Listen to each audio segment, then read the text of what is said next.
Hello, Paul Osborne, and welcome to the auction wrap-up for the 28th and 29th of November. Huge weekend out there, 1,046 auctions took place, with 816 of those selling. Clearance rate of 78%, so we did see a noticeable drop from the last couple of months, but we have seen very high volume, which is a little unusual. We didn't see that late last year, and these next couple of weekends should also be pretty busy as well.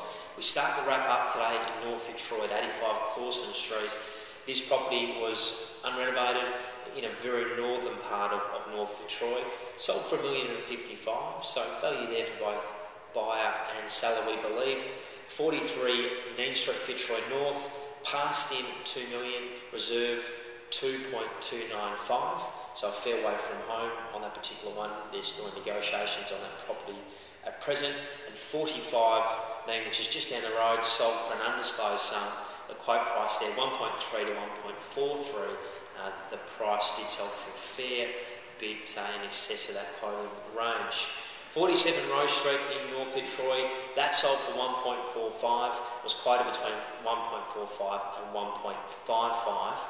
So a little, probably a little bit disappointed, I dare say, that the owners on that particular property.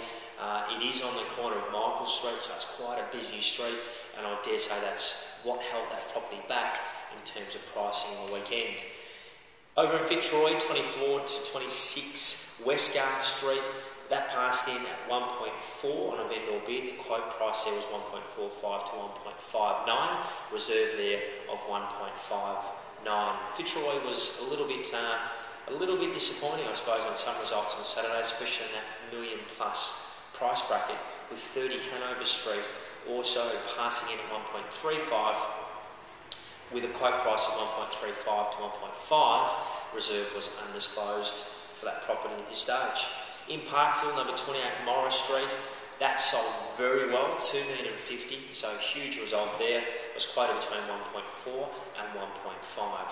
Reserve was well over the reserve price there, very strong, as we've seen Parkville in the last couple of months.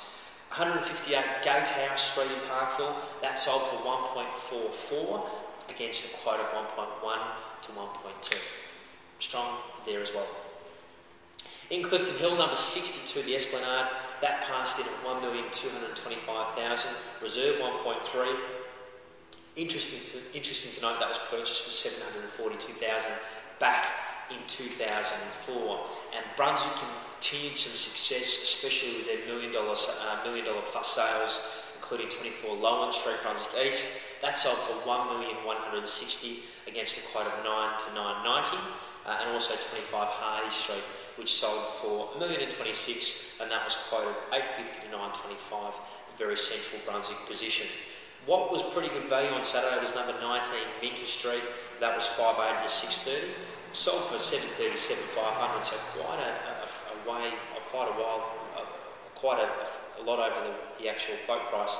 But when you compare that to, say, 13 Manica Street, which sold for $1,213,000 a couple of weeks ago, there's certainly a lot you can do with that extra money to spend on this home and make it quite spectacular, providing you have the time and the patience, of course. In North Carlton, number 964 Drummond Street, passed in at 1.25 on vendor bid, reserve 1.4. Did seem a little bit on the higher side for that particular property, even though it is in arguably the best pocket of Drummond Street. And 315 Pigton Street in North Carlton, that sold for an undisclosed sum, but very strong sale, 1.6 to 1.8. A rare double-fronted home in Carlton North, a rare double-fronted Californian bungalow, in fact, sold incredibly well to finish off our weekend wrap. We look forward to seeing you next weekend.